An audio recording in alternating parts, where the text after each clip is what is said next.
Once in a quiet village, there lived a man named Ravi, a farmer who struggled day in and day out to provide for his family. For years, Ravi faced drought, poor harvests, and relentless debt. The work weighed on him, and he started to believe that no matter what he did, he would never succeed. Bitter, he spent more time complaining than working, blaming others and even cursing his own fate. One evening, while walking home, Ravi stumbled upon an old, wrinkled man who seemed to appear out of nowhere. This stranger, with eyes that sparkled like fireflies in the dark, said he could grant Ravi a second chance at life, an opportunity to go back and make different choices, to live a life without regret. But there was a catch. He would remember everything from his previous life, so he'd have to live with the memories of his mistakes. Without a second thought, Ravi agreed.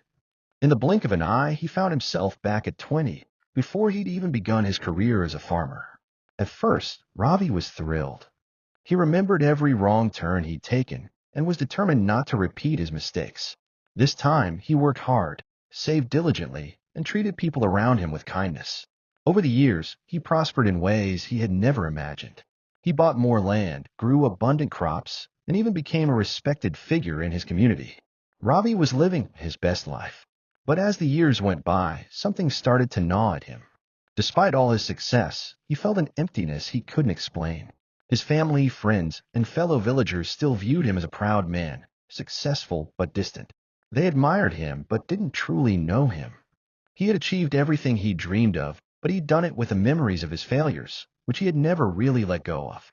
Every time he succeeded, he was reminded of the times he'd failed in his previous life, and he couldn't shake the feeling of unworthiness. One night, the same mysterious stranger appeared again, but this time he had a sad look in his eyes. "Had you learned the true value of a second chance?" he asked. Ravi admitted he hadn't.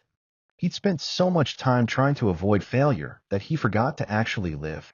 He realized that his greatest achievements were not in the things he gained, but in the resilience, humility, and compassion he could have developed if he had embraced failure in his first life. The stranger nodded and told him, "Life isn't about avoiding failure. It's about using it to grow. Regret and guilt are heavy, but they're also teachers. The second chance wasn't about perfect success. It was about facing your life with courage and compassion without letting your mistakes weigh you down." With that, Rob